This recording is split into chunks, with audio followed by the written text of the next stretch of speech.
प्रिय विद्यार्थियों, BA part third paper first के लिए जो व्याख्यान माला चल रही है उसमें हम आधुनिक हिंदी साहित्य की विभिन्न काव्यधाराओं के बारे में विचार विमर्श कर रहे हैं। उसी क्रम में जो पिछला व्याख्यान था वो छायावाद को लेकर के था और हम छायावाद की काव्य प्रवृत्तियों का उसमें विश्लेषण कर रहे थे। उसमें जो दूसरा पॉइंट था विचारगत प्रवृत्तियां, उसका कुछ अंश जो है पिछले व्याख्यान में आ गया था। उसके दो हैं, विचार की दृष्टि से अद्वैतवाद का समर्थन करते हैं और दूसरा उनके साहित्य में व्यापक मानवतावाद देखने को मिलता है। इन दोनों बिंदुओं का हम पिछले व्याख्यान में विश्लेषण कर चुके थे। अब इन्हीं विचारगत प्रवृत्तियों में तीसरा जो बिंदु है जो छायावादी कविता में देखने को मिलता है वह है समन्वयवाद। छायावाद के चारों कवि अपनी कविता के माध्यम से जीवन के हर क्षेत्र में समन्वय का समर्थन करते हैं। छायावादी काव्य के अध्ययन के उपरांत ये बात स्पष्ट होती है कि छायावादी कविता ने भौतिक और आध्यात्मिक संस्कृतियों के समन्वय का भी यत्न किया और व्यक्ति और सामाजिकता के समन्वय का भी उन्होंने प्रयास किया। और इस प्रयास में महादेवी और प्रसाद जो है वो अग्रणी है।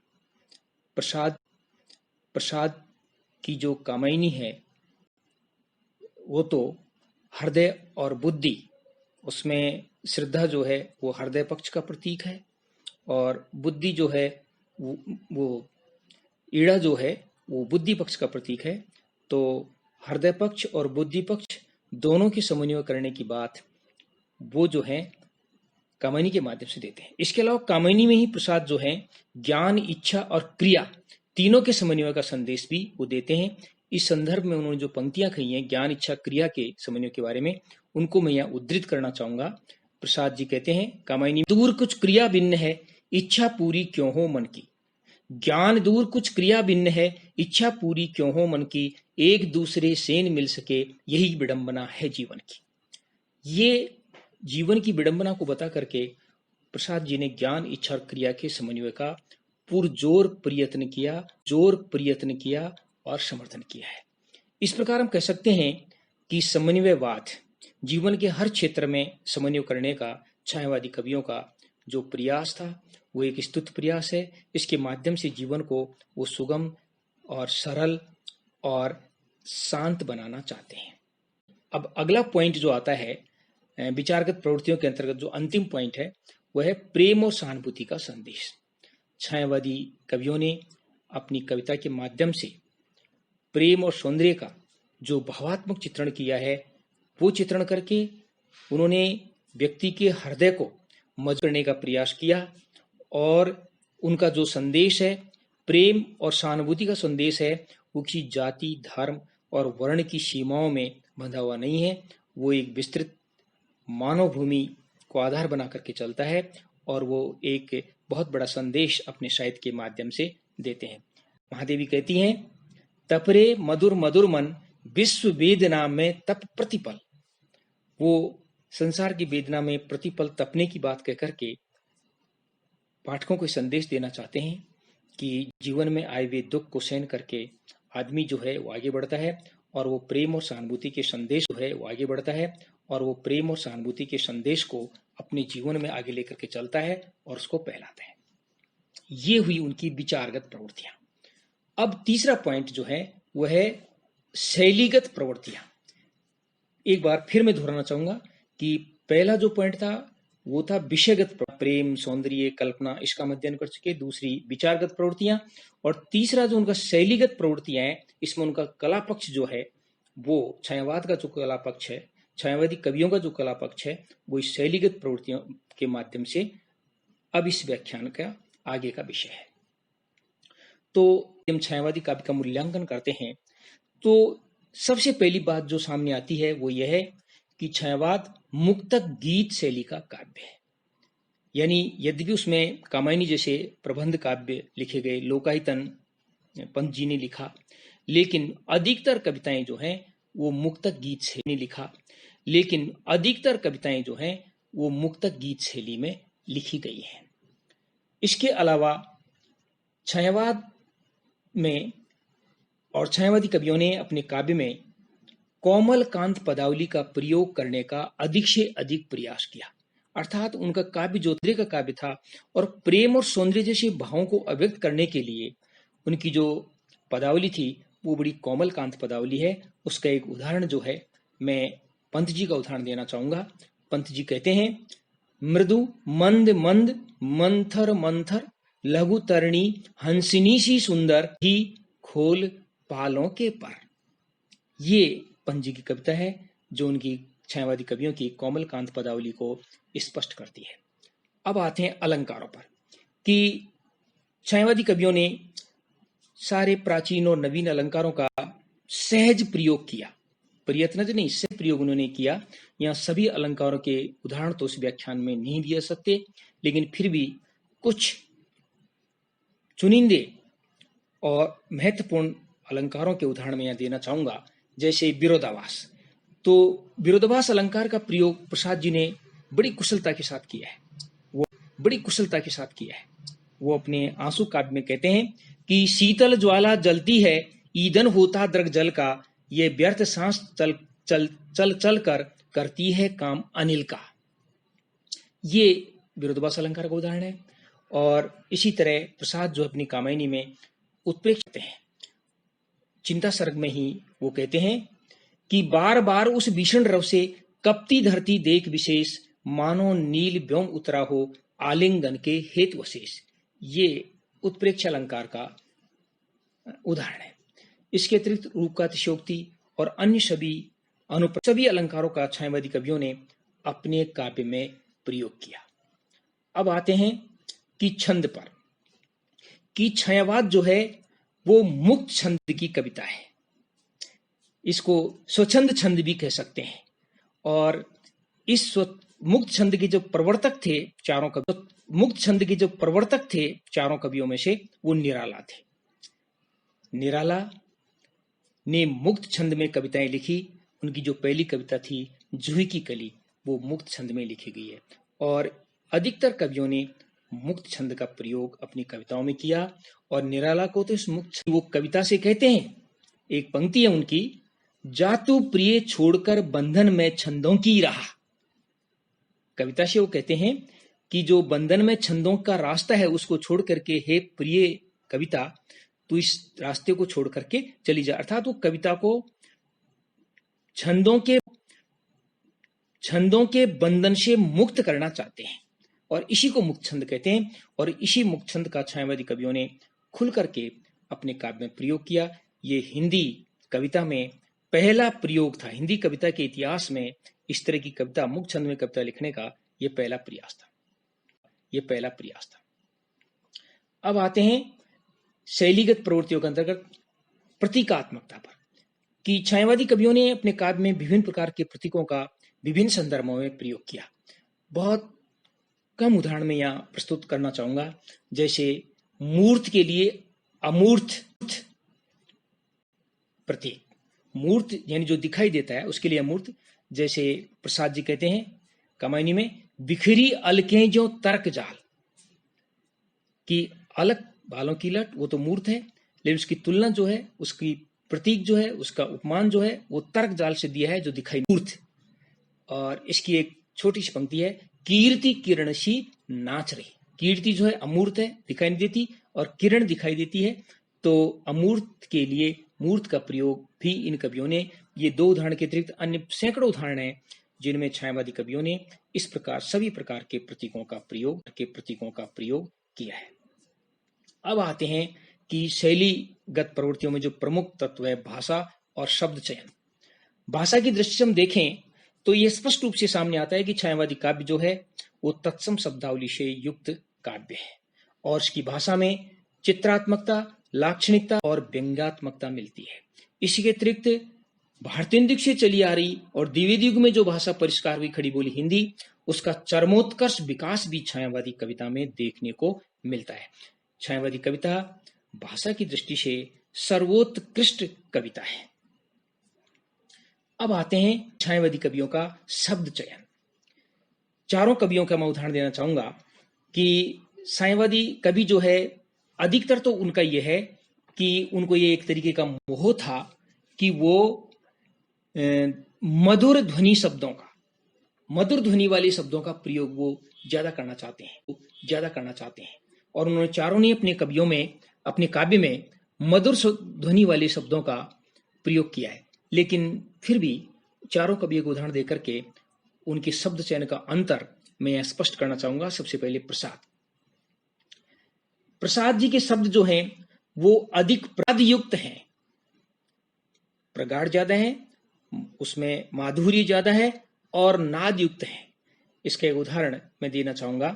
प्रसाद जी कहते हैं, मधुमेह वसंत जीवन वन के वह अंतरिक्ष की लहरों में कब आए थे तुम चुपके से, रजों में कब आए थे तुम चुपके से, रजनी के पिछले पहरों में। ये यौवन का वर्णन करते हुए उन्होंने इस प्रकार के शब्दों का प्रयोग किया है। अब आते हैं पंत जी पर, कि पंत जी के शब्द जो है अपेक्षाकृत छोटे शब्दों का प्रयोग करते हैं। पंत जी छोटे छोटे शब्दों का प्रयोग करते हैं।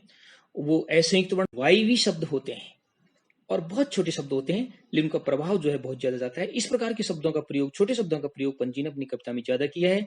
मैं एक उदाहरण उसका यहाँ देना चाहूंगा। पंत जी कहते हैं, स्वर्ण सुख श्री सौरभ में भोर, विश्व को देती है जब बोर, विहंग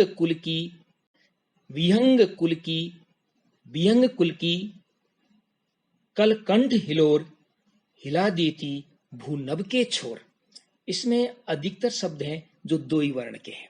तो इस प्रकार हम कह सकते हैं कि पंत जी का जो शब्द चयन है वो, उसका आधार ये कि वे अपेक्षाकृत जो है वो शब्दों का प्रयोग करते हैं, लेकिन छोटे होने का तात्पर्य ये नहीं है कि उनका प्रभाव नहीं है। पंत जी के शब्द जो हैं बड़े प्रभावशाली हैं, वो वक्ता पर बहुत ज्यादा प्रभाव डालते हैं। अब आते हैं अपन महादेवी के शब्द चयन पर, कि महादेवी ने अपनी कविताओं में इस प्रकार के शब्दों का प्रयोग किया है कि उस कविता को पढ़ने पर ऐसा लगता है उनके रुपये किसी खनक और कनक है।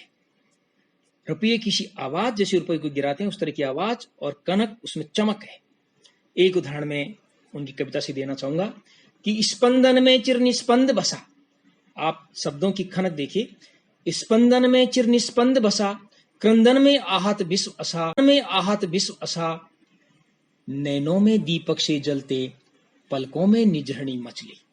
ये महादेवी की जो शब्द चयन है उसका उदाहरण है।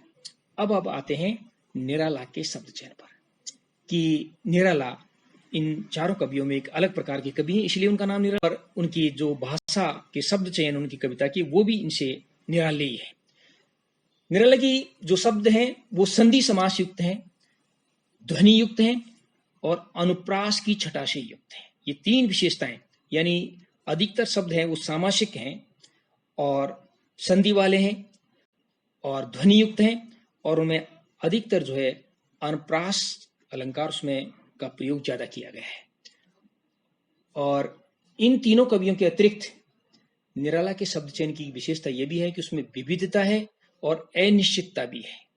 एक उदाहरण मैं निराला का संध्या सुंदरी कविता है उसका यहां देना चाहूंगा, कि दिवसावसान का समय, मेघ में आसमान से उतर रही वह संध्या सुंदरी परिशी धीरे धीरे।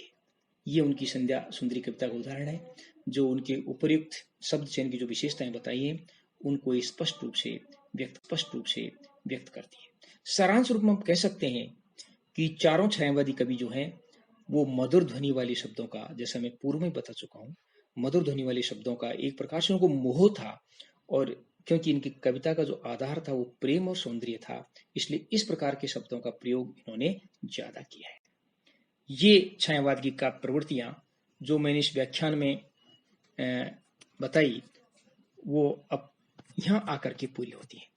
अब जो अगला बिंदु है वह है छायावाद का मूल्यांकन, कि 1918 से 19 जिसको छायावाद कहते हैं उस पर सबसे मूल्यांकन करते हैं तो सबसे पहला आरोप यह लगाया जाता है कि जिस समय देश में स्वतंत्रता के लिए संघर्ष चल रहा था तब छायावादी कवि कल्पना लोक में बैठकर अपने हृदय तंत्री के तार बजाया करते थे। यानी उन्होंने अपने तत्कालीन समय की उपेक्षा की। ये यदि हम इसको देखते हैं तो सबसे पहले तो हमको ये समझना जरूरी होगा कि यथार्थ में यदि वास्तविक रूप से हम देखें तो साहित्य समाज का अविकल अनुवाद नहीं होता है। केवल पूरी तरह वही नहीं होता है जो समाज में घटित हो रहा हो, उसमें कभी कभी कुछ व्यक्तित्व होता है, कभी कुछ भावनाएं होती हैं और वो छायावादी काव्य में देखने को मिलती है। वस्तुतः छायावादी काव्य व्यक्ति स्वतंत्र के सिद्धांत का काव्य है। उसमें व्यक्तिकता का बहुत ज्यादा वर्णन किया गया है, व्यक्ति की निजता को, उसकी स्वतंत्रता को बहुत ज्यादा महत्व दिया गया है। और ये जो काव्य था एक तरीके से सामंती मर्यादाओं के विरुद्ध बड़ा कदम था। यद्यपि अंग्रेजों के खिलाफ उन्होंने सीधे रूप में कुछ नहीं लिखा, लेकिन भारतीय स्वतंत्रता आंदोलन उस समय जो चल रहा था वो दो सत्ताओं से टक्कर ले रहा था। एक तो अंग्रेजों की साम्राज्यवादी लिप्सा से और दूसरा सामंती मर्यादाओं से। तो छायावादी काव्य जो है वो सामंती मर्यादाओं के विरुद्ध एक बड़ा भारी कदम था। और फिर यही व्यक्ति स्वतंत्र की भावना छायावादी कविता में शोषितों का पक्ष लेकर के पंत के विप्लव का बादल का आह्वान करता है। जब पंत कहते हैं तुझे बुलाता कृषक अधीर, हे विप्लव के वीर। फिर अगली बात छायावाद के मूल्यांकन के संदर्भ में, उसके महत्व के संदर्भ में मैं ये कहना चाहूंगा कि छायावाद ने नारी को सामंती रूढ़ियों से मुक्त करके राष्ट्रीय आंदोलन में एक तरीके से सहयोग ही दिया। और उन्होंने हिंदी कविता में पहली बार नारी को देवी, माँ, सहचरी और प्राण कहकर के पुकारा। ये एक तरह से विश्व की आधी जनसंख्या का सम्मान था। ये छायावाद की हिंदी कविता को बहुत बड़ी देन है। इसके अतिरिक्त छायावाद में सूखे सुधारवाद की जगह रागात्मक आत्मसंचार का बीजारोपण किया, जो आदमी के मानसिक और शारीरिक स्वास्थ्य के लिए बहुत जरूरी है। और ये छायावाद की कविता को एक बहुत बड़ी देन थी। इसके अलावा छायावाद ने नैतिकता की पुरानी रूढ़ियों को तोड़कर मानव विवेक पर आधारित नवीन नैतिक मूल्यों की स्थापना का उन्होंने अपनी कविता के माध्यम से प्रयोग किया। ये मैं पहले भी बता चुका हूं कि स्पष्ट रूप से तो अंग्रेजों का विरोध उन्होंने नहीं किया।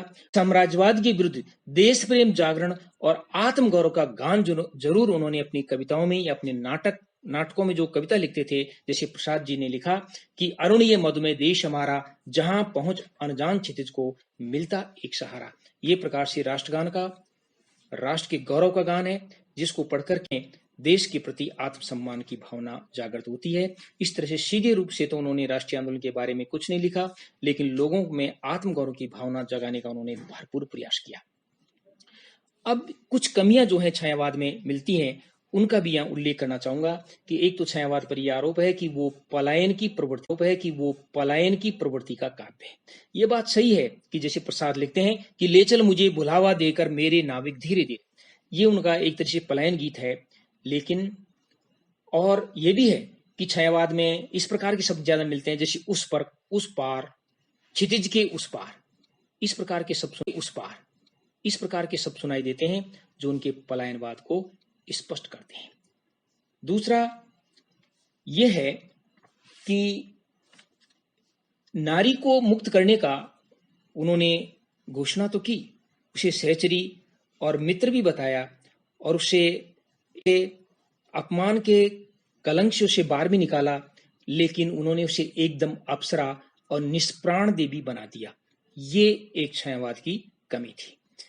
लेकिन उपर्युक्त कमी और आरोप के बावजूद उनकी देनों का भी मैं ऊपर उल्लेख कर चुका हूं कि राष्ट्रीय आंदोलन में अप्रत्यक्ष रूप से जो हिंदू समाज जकड़ा हुआ था, भारतीय जनता जकड़ी हुई थी, उसके विरुद्ध उन्होंने नारी को मुक्त किया और समाज को सामंती बंधनों को तोड़ने का आह्वान किया। ये उनकी बहुत बड़ी देन थी। और इस प्रकार सारांश रूप में आप कह सकते हैं कि उपर्युक्त सीमाएं जो छायावाद में मैंने इस व्याख्यान में बताई हैं, वो तत्कालीन युग की सीमाएं थी। उस युग तक इतना ही समाज, राष्ट्र और बुद्धिजीवियों को इतना ज्ञान था, इसलिए छायावाद के कवियों की सीमाएं तत्कालीन युग की सीमाएं थी। और यूं तो हिंदी में छायावाद संज्ञा कविता के लिए प्रयुक्त होती है, तथा छायावाद एक व्यापक जीवन दृष्टि थी। छायावाद आधुनिक खड़ीबोली कविता के स्वाभाविक विकास की चरम परिणति थी। यानी जो भारतीय युग से और द्विवेदी युग में होकर के जो हिंदी कविता आगे बढ़ी थी, उसकी चरम परिणति, क्लाइमेक्स जो था भाव और भाषा की दृष्टि से, वो छायावाद था। भाव और भाषा यानी काव्य में भक्ति काव्य के बाद छायावादी काव्य का नाम लिया जाता है। और इसी कारण जैसे भक्ति काल को संपूर्ण हिंदी साहित्य का स्वर्ण युग कहा जाता है, उसी प्रकार छायावाद को हम आधुनिक हिंदी काव्य का स्वर्ण युग कह सकते हैं। ये व्याख्यान यहीं समाप्त होता है और इस प्रकार से छायावाद जो है उसका हमने परिचय दिया, उसके कवियों का परिचय दिया और फिर उसकी जो प्रमुख काव्य प्रवृत्तियां थी उनका मैंने विश्लेषण किया और जो अंतिम पैरा था उसमें छायावाद का मूल्यांकन किया। ये जो हिंदी कविता का तृतीय उत्थान था छायावाद, आज यहीं समाप्त होता है।